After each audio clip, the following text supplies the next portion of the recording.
¿Qué tal? ¿Cómo estamos? Pues hoy vamos a ver el capítulo número 3 de el Evangelio según Mateo. Vamos a dar un poquito de prisa porque si no luego me atrasa mucho. Ahí está la primera diapositiva. Evangelio según Mateo, capítulo 3. ¿De acuerdo? Entonces vamos a empezar y vamos a ver que pues ¿quién era el ministerio de Juan el Bautista, ¿no? Vemos en este capítulo número 3 empieza con precisamente con Juan el Bautista. Esta menciona a Juan, ¿sí? Y pues vamos a ver un poquito realmente quién era Juan, ¿no? Porque es muy mencionado, realmente es mencionado en los evangelios, es mencionado. Bueno, el que hace más mención es Lucas, ¿no? Pero también Juan hace mucha mención de él.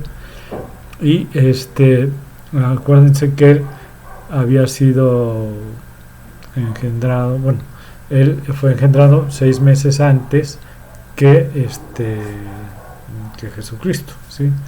Antes de la anunciación a María se le presenta un ángel a Zacarías, que era su padre, y le hace la revelación de que va a tener un hijo, ¿no? Pero bueno, ¿quién era? Vamos a ver un poquito quién era Juan, ¿no? ¿Quién era Juan? Bueno, el nombre de Juan en hebreo es Yohanan, que significa favor o gracia de Jehová, o Jehová, ¿sí? Jehová, para que entendamos mejor, porque luego está medio, es Jehová. En hebreo es Jehová. Normalmente nosotros lo mencionamos como Jehová, ¿sí? Juan fue el hijo único, precisamente de Zacarías, ¿sí? Y Elizabeth. ¿De acuerdo? Nació de un milagro, porque realmente pues Elizabeth era estéril y pues ahora sí que sus padres pues eran de edad avanzada, ¿no? Pero un día pues el Señor le envía un ángel y avisándole pues que tendría un hijo, ¿no? Zacarías pues le costó creerlo porque realmente pues él ya estaba de una edad muy avanzada. Entonces el ángel del Señor le dijo que su hijo tenía una misión muy especial, ¿no? Que cumplir. Esto lo podemos ver en Lucas 1, 11 al 17, ahí lo encontramos, ¿sí? Si gusta, acuérdense que tienen que estar listos con papel y pluma para ir apuntando las citas para que luego las vayan checando, y sobre todo si tienen una Biblia ahí junto vamos a ir viendo todos los pasajes, ¿sí? Para que vayan pues ir viendo todo cómo va el capítulo 3 de Mateo, ¿de acuerdo? Ahí tengan su Biblia, aquí lo tengo yo también. Lo milagroso del nacimiento, pues como les dije, sobre todo era que el embarazo, que era de una edad avanzada, ella era estéril, la aparición del ángel, ¿sí? En el lugar santo, porque precisamente Zacarías estaba en el momento en que él estaba impartiendo en el lugar santo, ¿no? Entonces le presenta ahí y es cuando le dice a Zacarías, ¿no? Y él no vuelve y en ese momento, como no le creyó, él se queda sin voz,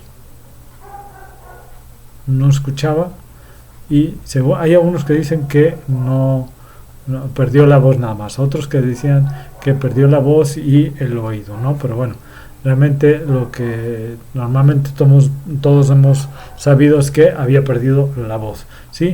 Y hasta la circuncisión de los 8 días después de haber nacido Juan, ¿sí? Es cuando él vuelve a recuperar la voz, ¿sí? Cuando en una tabla le pone ahí, quiero que se llame Juan, ¿sí? Es cuando, o Yohanan, ¿sí? Es cuando él vuelve a recuperar la voz, ¿sí? Lucas 1, 65, 66, y lo de la circuncisión, cuando pasa todo esto, es en Lucas 1, 59 al 66, y entonces viene una palabra profética que habla a propósito de su hijo, lo que iba a hacer, ¿no? Esto lo vemos en Lucas 67, del 76 al 79, ¿sí? Este hijo va pues a mantener una vida de nazareo. Si se acuerdan que era nazareo, ¿no? O sea, que quedaban el cabello largo, no tomaban vino, comían muy austeramente. Él, por ejemplo, ahí vemos que él comía ¿cómo se llaman? Langostas o saltamontes, como aquí los conocemos, y miel silvestre, ¿no? Entonces Juan estaba lleno del Espíritu Santo, ¿no? Y esto incluso lo podemos ver desde antes que él naciera. ¿Se acuerdan que dice la Biblia en Lucas 1:41? Dice: y aconteció que cuando oyó Elizabeth la salutación de María, la criatura saltó en su vientre, y Elizabeth fue llena del Espíritu Santo. Como les digo, lo vemos en Lucas 1:41. Sus primeros años de vida se puede resumir en Lucas 1:80, que dice: y el niño crecía y se fortalecía en el espíritu, y estuvo en lugares desérticos hasta el día de su manifestación a Israel. Desde el momento en que Juan empieza a predicar, pues siguió los pasos del poder del Espíritu y de Elías. Él decía que se parecía a Elías, ¿sí? Porque vestía con piel de camello y un cinturón, ¿sí? Usaba un cinturón al lomo o a la cintura, ¿no? Como nosotros lo conocemos, ¿sí? Además de que pues se alimentaba así con saltamontes, o sea, langostas y miel, ¿no? Miel silvestre. En este tiempo, pues Juan no era el único, realmente no era el único que vivía en el desierto. Habían varios levitas, sacerdotes, que estaban pues ahora sí que se van al desierto porque estaban en contra de la corrupción del sistema religioso que existía en aquella época, ¿no? Remanente fiel, ¿sí? Fiel a la Torá, o sea, al Antiguo Testamento que nosotros conocemos, era conocido como los esenios, y muchos de ellos vivían en Qumran, las cuevas de Qumran. ¿Se acuerdan de eso? ¿Alguien lo ha oído? Bueno, era una comunidad esenia que vivía en el Mar Muerto. Qumran es muy conocido por los rollos del Mar Muerto. Fueron escritos precisamente por esta comunidad de esenios y reflejan su interés en los últimos tiempos y la llegada del Mesías. Ahí se encontraron miles de rollos, ¿no? Del Antiguo y del Nuevo Testamento, ¿sí? El mensaje espera, vámonos para acá y vamos a pasar, ¿no?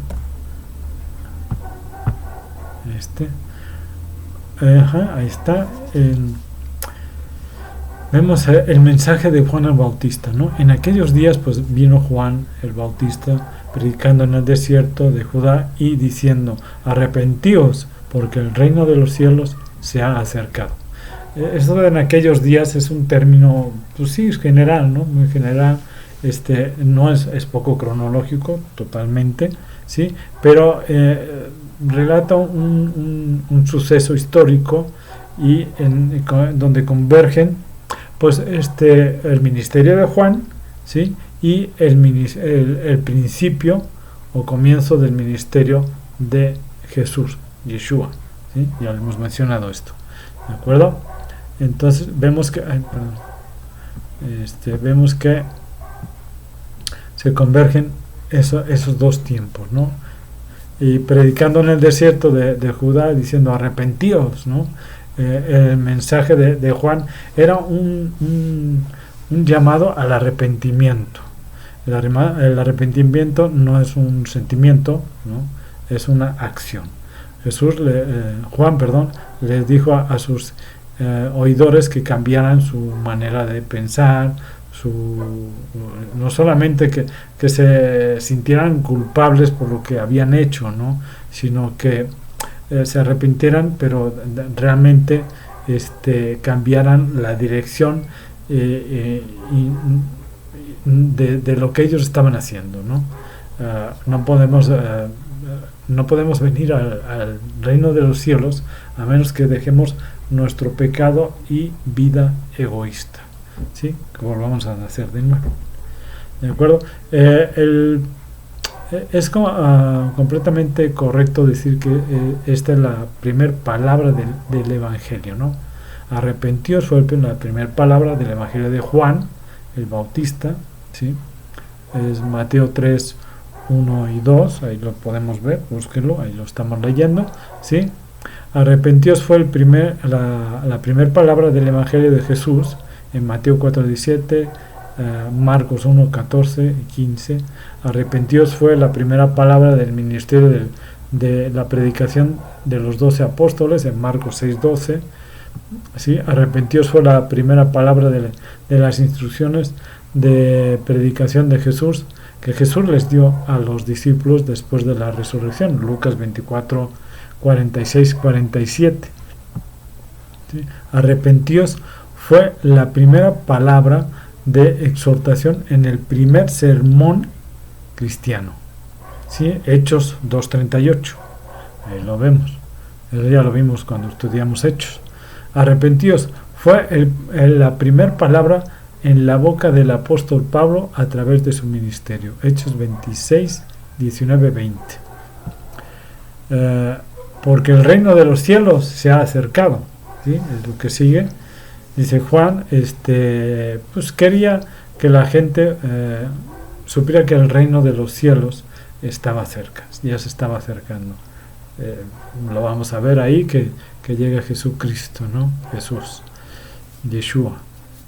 No estaba tan distante, un soñador como habían imaginado. Ellos pensaban, como nosotros pensamos, ¿no? De aquí que venga el Señor, aún le cuelga, ¿no? Bueno, quién sabe, a lo mejor viene mañana, ¿sí?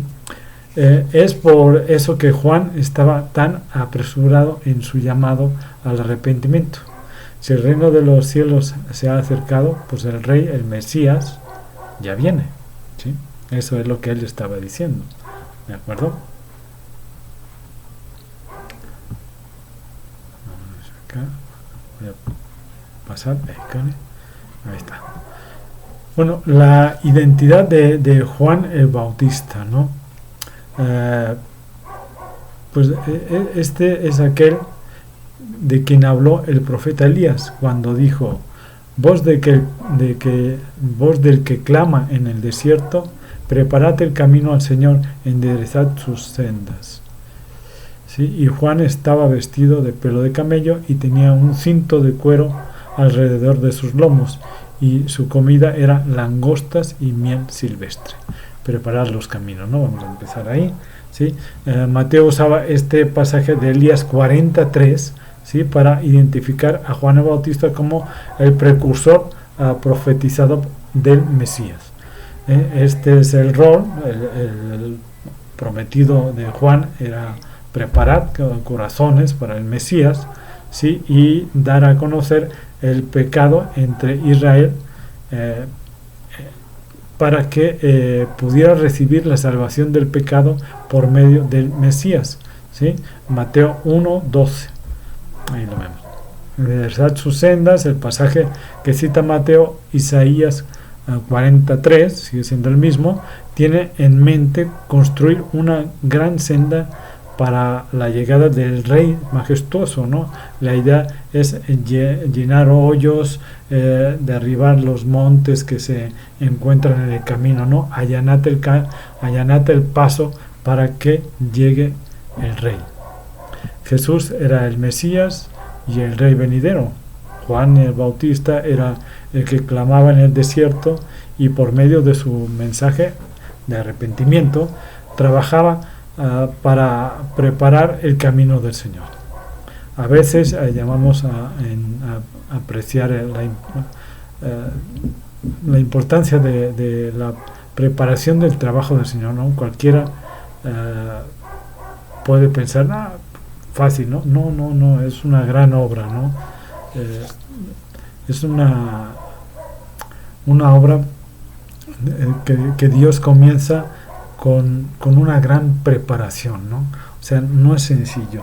Él estuvo también cerca de 30 años para poder llegar a ser el que preparara ese camino, ¿sí? Entonces no fue cualquier cosa. En Isaías 4:30, el camino de Jehová o Jehová es preparado y hecho recto. En Mateo 3:3 es el camino de Jesús. Esta identificación de Jesús con Jehová o Jehová es común en el Nuevo Testamento, ¿no? También lo vemos por ejemplo, en Éxodo 13:21, 1 Corintios 10:4, Isaías 6:1, Juan 12:41, ¿sí? Entonces lo vemos como van en los dos, ¿no? Tanto en el Antiguo como en el Nuevo. Vestido de pelo de camello, ya lo habíamos dicho, y tenía un cinto de cuero. En esta es su personalidad y ministerio, ¿no? Juan el Bautista fue similar a la audacia que tenía Elías. Segunda de Reyes 1:8, quien sin temor llamó a Israel al arrepentimiento. ¿Sí? El éxito, no es Juan el Bautista, estaba tratando, no estaba tratando de ser un precursor como Elías, realmente no, predicaba, por ejemplo, Elías está mencionada en Malaquías 4:5, ¿no? Como si él hubiera decidido por sí mismo hacer este destino o imagen pública que él tenía, ¿no? Porque acuérdense que le preguntaron, ¿eres tú el Mesías? ¿Eres tú el que tenía que venir antes? O sea, el profeta. O sea, le hacían preguntas. ¿Por qué? Porque él estaba allanando el camino, ¿sí? Juan sabía estas palabras y que habían sido pronunciadas por Zacarías, ¿no? Antes que él naciera. E irá delante de él con el espíritu y el poder de Elías para hacer volver los corazones de los padres a los hijos y de los rebeldes a la prudencia de los justos, para preparar al Señor un pueblo bien dispuesto. Esto lo encontramos en Lucas 1:17. El éxito del ministerio de Juan, ¿sí? Bueno, y salía a él Jerusalén, toda Judea y toda la provincia de alrededor del Jordán, y eran bautizados por él en el Jordán, confesando sus pecados. Y salía, entonces vemos que el ministerio de Juan tuvo un gran éxito. Había mucha gente que reconocía su pecado, su necesidad de preparar su corazón para el Mesías. Estaba dispuesto a hacer lo que fuera necesario, ¿sí? Bajo la bendición de Dios, bajo la bendición de Dios, el mensaje de arrepentimiento de Juan y su llamado de preparación para la llegada del Mesías fue de gran fruto, ¿no? Juan, vemos que dice que toda Judea y toda la provincia eran bautizadas por él, ¿no? Con el bautismo, Juan ofrecía un lavado ceremonial que confesaba el pecado y hacía algo para demostrar arrepentimiento. Antes de que podamos adquirir el reino del cielo, debemos reconocer nuestra pobreza de espíritu. Eso lo vamos a ver en Mateo 5:3. El bautismo simplemente significa sumergirse. Juan no rociaba, o sea, como hacen los sacerdotes católicos, ya ven que ponen la agüita en la cabecita del niño y eso, no era así. Realmente ya eso era una costumbre judía, realmente, ¿no? Era una ceremonia judía, y Juan sumergía por completo. Es más, él no sumergía a las personas, él decía arrepentíos, y los que se arrepentían entraban al río, al Jordán, ¿sí?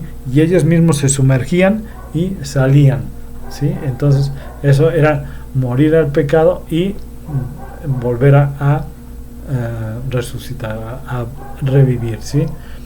¿De acuerdo? Entonces era un bautizo, ¿sí? Que se llama, o se llama actualmente, porque también lo siguen haciendo, se llama Tevilá, que significa bautizo o inmersión, ¿de acuerdo?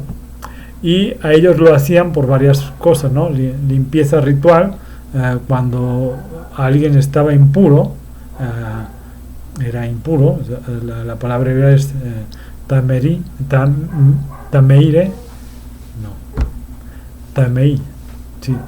perdón, tameire es otra cosa, tamei.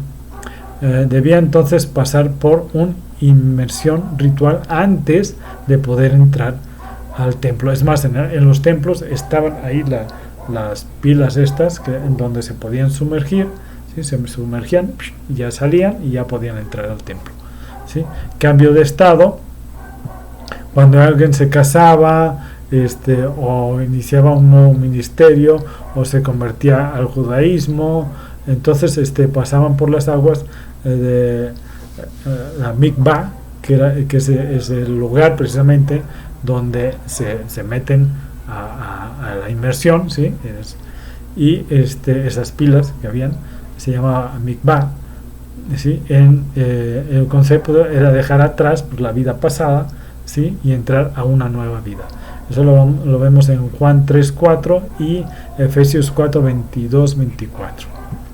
Arrepentimiento, que es precisamente el que usaba Juan, ¿no? Es la inmersión en esta, que está vinculada a un arrepentimiento genuino, que marca el retorno a vivir como Dios manda, ¿sí? Precisamente es el que usaba, o el llamado que hacía Juan, ¿sí? El Bautista. Su ministerio era llamar al arrepentimiento de una nueva generación, ¿sí? Y se le llama Juan el Bautista, y en hebreo es Yohanan Hamabit, ¿sí? El bautismo cristiano es como Juan, en el sentido que se demuestra arrepentimiento, pero también es mucho más, es un bautizo en Cristo, en su muerte y en su resurrección, ¿sí? En Romanos 6:3, ahí lo vemos. Arrepentimiento se traduce en hebreo como teshuvah, que literalmente significa retorno. El genuino arrepentimiento incluye 2 pasos: reconocer que uno se ha desviado del camino de Dios, o sea, pecado. Primera de Juan 3:4.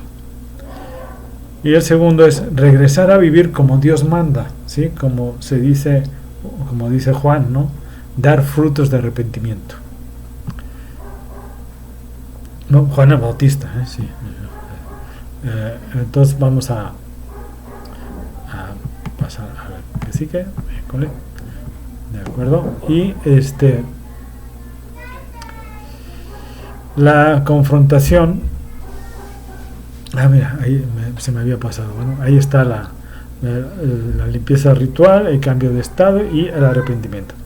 El arrepentimiento se traduce en hebreo como teshuvah, ¿de acuerdo? Y vemos que el genuino arrepentimiento incluye los 2 pasos: el reconocer que uno se ha desviado del camino de Dios y regresar a vivir como Dios manda, ¿sí? La confrontación de Juan el Bautista con los fariseos. Dice así la palabra de Dios: al ver él que muchos de los fariseos y de los saduceos venían a su bautismo, le decían: generación de víboras, ¿quién os ha enseñado a huir de la ira venidera? Haced pues frutos dignos del arrepentimiento, y no penséis diciendo dentro de vosotros mismos: a Abraham tenemos por padre, porque yo os digo que Dios puede levantar hijos a Abraham aún de estas piedras. Y ya también el hacha está puesta en la raíz de los árboles. Por tanto, todo árbol que no da fruto es cortado y echado al fuego. Yo a la verdad os bautizo en agua para arrepentimiento, pero el que viene tras de mí, cuyo calzado yo no soy digno de llevar, es más poderoso que yo. Él os bautizará en espíritu y en fuego. Su aventador está en su mano y limpiará su era, y recogerá su trigo en el granero, y quemará la paja en el fuego que nunca se apaga. ¿Ok? Al ver que muchos fariseos llegaban, ¿no? Estos dos grupos pues ya los hemos visto, ¿sí? Son muy diferentes y a menudo estaban en conflicto con ellos, y juntos representaban el liderazgo del judaísmo, ¿no? Eso ya lo vimos. Y les voy a comentar algo que decía Matthew Paul, ¿sí? Señaló 4 cosas acerca de los fariseos, ¿sí? Creían que uno era hecho justo al cumplir la ley y se creían justos de esta manera.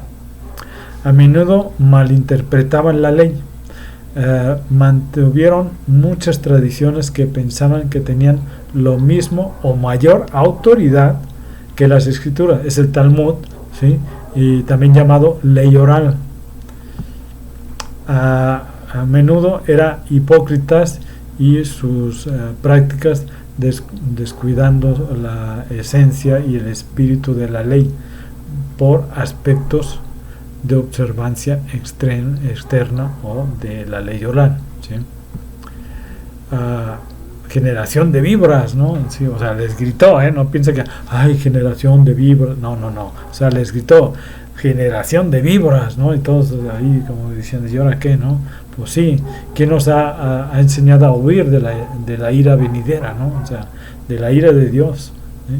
Juan los acusó de no tener un verdadero arrepentimiento, por lo que los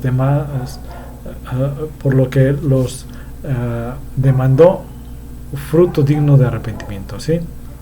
Debe ser cuestión de vivir el arrepentimiento, no solo de hablar de arrepentimiento, hay que sentirlo, hay que serlo, hay que hacerlo, ¿sí? Es una acción, como les decía, ¿no? Podemos aprender mucho también de lo que nos dijo ahí, huir de la ira venidera. Por ejemplo, esta ira es la ira de Dios. La ira es justa y bien merecida. Esta ira es ignorada porque no es inmediata, sino venidera, o sea, posterior, ¿sí? Esta ira no es menos cierta solo porque sea retrasada y venidera, ¿sí? Esta ira es terrible porque es la ira de Dios. La única manera de sobrevivir y de huir de esta ira es huir exitosamente de ella, o sea, apartarnos de esta ira. ¿Cómo? Con el arrepentimiento, ¿de acuerdo? Huir implica una acción inmediata, implica una acción rápida e implica un movimiento recto sin desvíos, ¿de acuerdo? Ahí está, ¿no? Generación de víboras.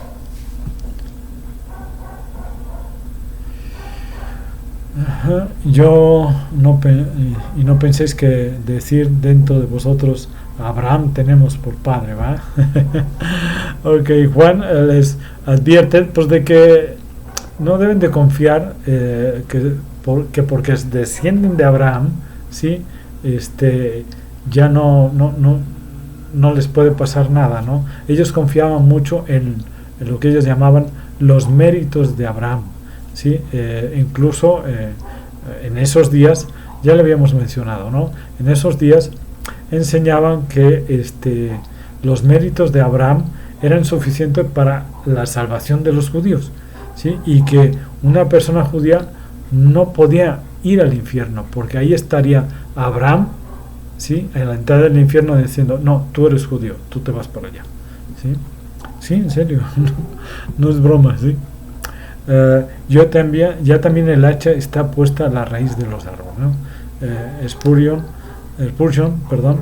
dijo, Juan no vino a hacer un trabajo de poda y corte, era manejador de un hacha afilada que tumbaría a cada árbol inútil, ¿sí?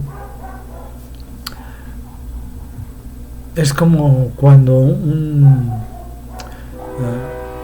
hacha ya está, bueno, cuando una persona va a cortar un árbol, sí, o sea, no le pone no, o sea, agarra y ¡tas! Con el golpe más fuerte y más duro, ¿no? Jesucristo vino a quitar toda esa impureza que había, ¿sí? Hizo la diferencia. Yo, a la verdad, os bautizo en agua para arrepentimiento, ¿sí? Bueno, el bautismo de Juan, ya lo mencioné, era de arrepentimiento, y este aspecto no era idéntico al bautismo cristiano o al bautizo en Cristo. Eso lo vemos en Romanos 6:3, el cual incluye pues una representación pues de arrepentimiento y lavado, pero también reconoce a identificación en nuestro caso, cuando nos bautizamos, pues es el reconocimiento, ¿no? de la muerte de nuestro Señor Jesucristo, de Yeshua, el entierro y la resurrección cuando salimos del agua, ¿no? ¿De acuerdo? A ver, espérame, déjame pasar la otra. Ahí está. Sí, cuyo calzado pues no soy digno de llevar.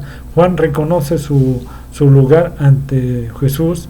Él no era digno de llevar el calzado de Jesús y no se considera más alto que aquellos a quienes ha llamado al arrepentimiento, ¿sí? Y sabía cuál era su posición en relación a Yeshua, a Jesús, ¿sí? En vez de enorgullecerse de las multitudes que él ya había llevado, ¿no? Al arrepentimiento. Y ahí él los bautizará en el Espíritu Santo y fuego. Su aventador está en su mano y limpiará su era y recogerá su trigo en el granero. El aventador es una pieza que usan las personas del campo cuando están levantando la paja, ¿sí? Es de 4 picos así, de 4 uñas, ¿sí? Y agarran y avientan así y va cayendo todo lo que es la paja, lo van separando, y lo poco de grano que aún queda, pues ahí va cayendo en el piso y la van separando, ¿sí? Juan les advierte pues precisamente que preparará la venida del Señor, porque vendrá con justicia, ¿de acuerdo? Aventador, hay en otras versiones que dice bieldo, que sí, también es la misma palabra, es un instrumento de labranza, ¿no? Él os bautizará en el Espíritu Santo, el Espíritu de Dios, ¿sí? Que mora en nuestros corazones, ¿no? Él nos ayuda a hacer lo que no podíamos hacer por nosotros mismos. Romanos 7, 14, 25 y Romanos 8, 1 al 10. ¿Sí? Y fuego, ¿no? Fuego. Bautizar con el fuego significa traer el fuego del juicio, ¿no? Que purificará al puro, pero destruirá al malvado como paja, ¿sí? Como esa paja. Estos líderes orgullosos y sin arrepentimiento eran igual de inútiles para Dios, ¿no? La purificación por fuego también tiene una esperanza profética, ¿sí? Que es en Isaías 4:4, Zacarías 13:9, Malaquías 3:2, y Isaías 1:28. Los líderes judíos pues pensaban que el Mesías vendría con juicio, pero para los enemigos de Israel, ¿no? Para los gentiles, estaban realmente cegados, ¿no? Por su propia justicia y confiados que solamente otros tendrían que rendir cuentas a Dios, ¿no? Ellos no, ¿cómo? Ok, el ministerio de Juan el Bautista de Juan al bautizar a Jesús, ¿sí? Entonces Jesús vino de Galilea a Juan al Jordán para ser bautizado, ¿sí? Esta es una aparición significativa, realmente muy significativa, ¿no? Jesús, después de muchos años en oscuridad, esta primera obra en su ministerio público tiene un gran significado, pues, para entender el resto de su ministerio, ¿no? Él viene, o sea, no viene obligado, porque incluso hay algunos estudiosos que dicen que fue obligado por su madre, por sus hermanos a ser bautizado. No, realmente él viene para bautizarse y viene por su propia conciencia, por lo que él tenía que hacer, ¿no? ¿Sí? Cuando lo ve, pues realmente es una decisión propia que hice, ¿no? Como todos lo hacemos pensando que él estaba también debería hacerlo, ¿no? Eso es lo que él pensaba, ¿no? ¿Por qué? Porque necesitaba el bautizo, ¿no? O sea, Juan le dice, yo no necesito ser bautizado, yo necesito ser bautizado por ti, y tú vienes a mí. Pues no, ¿verdad? Juan reconocía la ironía, ¿no? En ese momento, ¿no? En la situación que estaba, ¿no? Jesús no tenía nada que arrepentirse, y al contrario, ¿no? O sea, él se tenía que ser bautizado, ¿no? Pero sería más apropiado realmente que Jesús lo bautizara y no al revés, ¿no? Pero bueno, dice, yo necesito ser bautizado por ti, ¿no? Pues ¿cómo? Pero bueno, Jesús dice, yo soy el que ahí dice, ¿no? Yo soy el que necesita tu bautismo de espíritu y fuego, y no tú mi bautismo de agua, ¿no? Jesús permite, pues realmente dice, permite que Juan lo bautice, ¿no? Así dice la Biblia dice, pero Jesús le respondió, deja ahora, porque así conviene que cumplamos toda justicia. Entonces lo dejó, o le dejó, ¿sí? Jesús entendía por qué esto le aparecía extraño a Juan, ¿no? Sin embargo, era necesario cumplir con toda la justicia. No era porque el puro acto de sí mismo de cumplir con la justicia, sino para que otros pasen muy importante en la misión de Jesús, de identificarse con el hombre pecador y caído en el mismo, que finalmente pues se complementa y se termina cumpliendo en la cruz, ¿no? A ver, les voy a leer algo de Matthew Henry. Dice, nuestro Señor Jesús consideró conveniente para cumplir toda justicia a apropiarse de cada institución divina y mostrar su disposición para cumplir con todos los preceptos justos de Dios. Matthew Henry.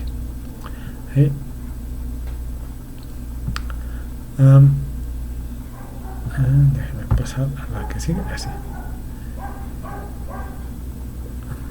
La justicia, el testigo divino de Jesús como el Hijo de Dios, ¿no?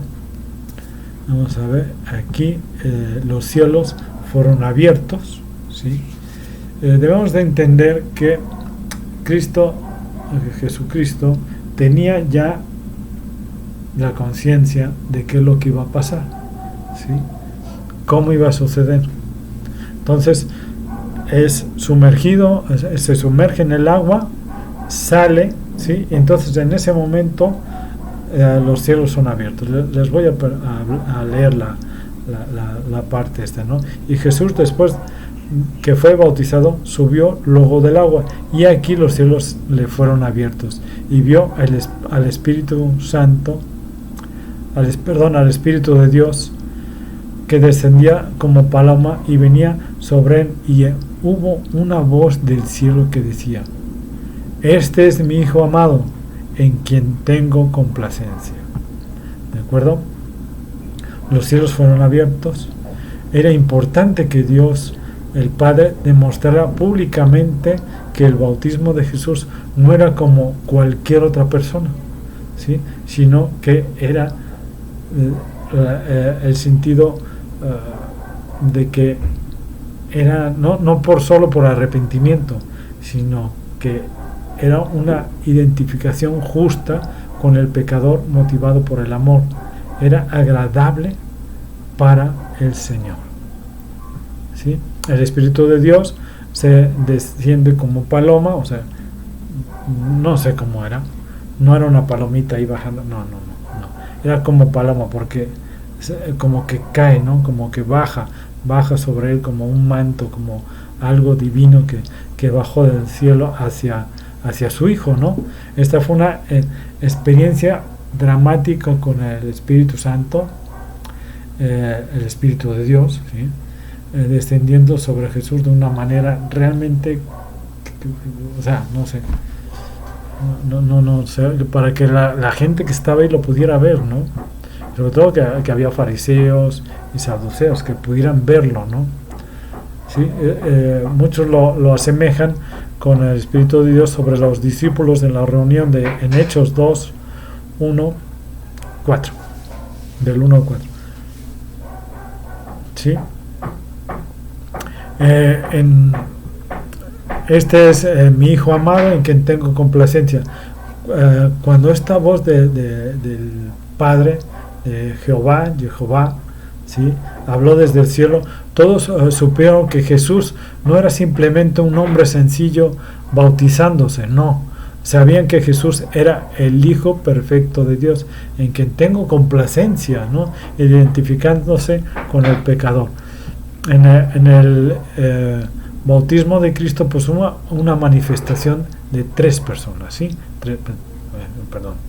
Tres personas, ¿sí? Ok. El Padre, vemos la Trinidad ahí, ¿sí? El Padre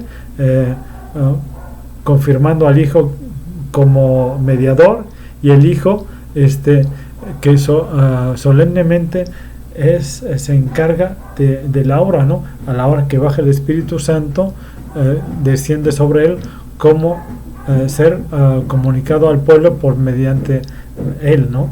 Entonces vemos al Padre, al Espíritu Santo y a Jesucristo, los tres, ¿sí? Es la Trinidad perfecta. En él no son aceptables nuevos sacrificios espirituales, porque él es el altar santificado de todo don, ¿sí? Es Matthew Henry, también es de él, es primera de Pedro 2:5. Volveos les voy a presentar aquí, bueno, me voy a quitar tantito para que vean ustedes las citas, ¿sí? Ahí está, Matthew Henry, ¿sí? Volveos a Dios porque por el camino del deber, y él por medio de Cristo se volverá a vosotros por el camino de la misericordia. Ahora es tan necesario que nos arrepintamos y nos humillemos para preparar el camino del Señor, como lo era entonces, ¿sí? Es Matthew Henry. Me gustó también esta otra, ¿no? Que dice, de tal manera amó Dios al Hijo, que ha dado posesión de todo el mundo, Salmos 2, pero de tal manera amó al mundo que dio a su Hijo y todo para su redención, John Trapp, ¿sí? A ver, me vuelvo a poner ahí, ok, ahí estoy, ya, ¿sí? Me gustaron estas dos citas que vienen muy ad hoc, ¿no? Con estos pensamientos, ¿no? Con esta parte. Espero que les haya gustado. Es algo, o sea, a mí lo que más me capturó de este capítulo, en primer lugar, quién era Juan el Bautista, y la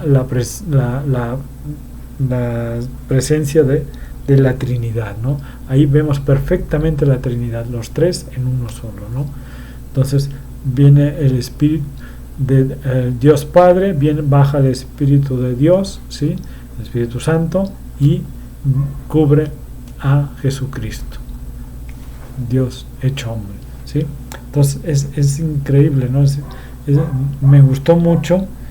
Estuve buscando más cosas, pero si no ya nos iríamos muy largo, ¿no? Entonces, bueno, espero que les haya gustado. Si no pudieran apuntar todas las citas, vuelvan a escuchar y van buscando las citas, ¿sí? Está muy interesante. Y la próxima semana nos vamos con el capítulo 4, que es la tentación de Jesús. Lo estoy viendo, ¿eh? Ahí está, ¿sí? Es la tentación de Jesús, ¿sí? Vamos a ver, pues también está muy bueno. Vamos a ver todas las representaciones que significa todo esto, ¿no? Ok, hermanos, cuídense mucho, que Dios les bendiga y nos estamos viendo la próxima semana. Hasta luego.